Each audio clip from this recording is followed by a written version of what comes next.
বাংলাদেশে দক্ষিণ অঞ্চলে নোয়াখালী একমাত্র দ্বীপ উপজেলা হচ্ছে হাতিয়া। এই দ্বীপ উপজেলায় প্রায় 5 লক্ষ মানুষের যাতায়াতের একমাত্র ব্যবস্থা হচ্ছে নৌপথ। আর নৌপথে মানুষ যাতায়াত করে থাকে লঞ্চ কিংবা ট্রলারে। আমরা আজকে দেখে আসব এই লঞ্চের কী ধরনের ব্যবস্থা রয়েছে। লঞ্চে প্রবেশ করে আমরা প্রথমে চলে আসলাম দ্বিতীয় তলায়।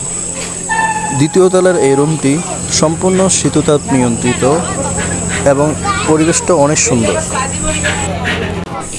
দ্বিতীয় তলা থেকে আমরা এখন চলে এসেছি উপরের তলায়, অর্থাৎ লঞ্চের ছাদে। এখানে সুন্দর বসার ব্যবস্থা রয়েছে এবং একজন দর্শক সমুদ্রের যে সৌন্দর্য সেটা সেখান থেকে বসে বসে উপভোগ করতে পারবে।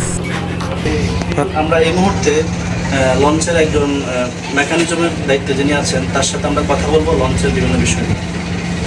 আপনাদের এই লঞ্চ দৈনিক কতবার হাতিয়ে যাতায়াত করে? অন্যটা 2বার যায় 2বার আসে, আর এইটা 1বার যায় 1বার আসে। এটার ধারণ ক্ষমতা হচ্ছে 325 জন। 325 জন যাত্রী ধারণ ক্ষমতা।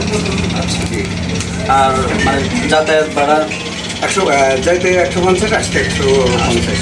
আমরা দেখছিলাম ট্রলারে 150 টাকা, মানে সেম ভাড়া কিনা? হ্যাঁ, সেম ভাড়া।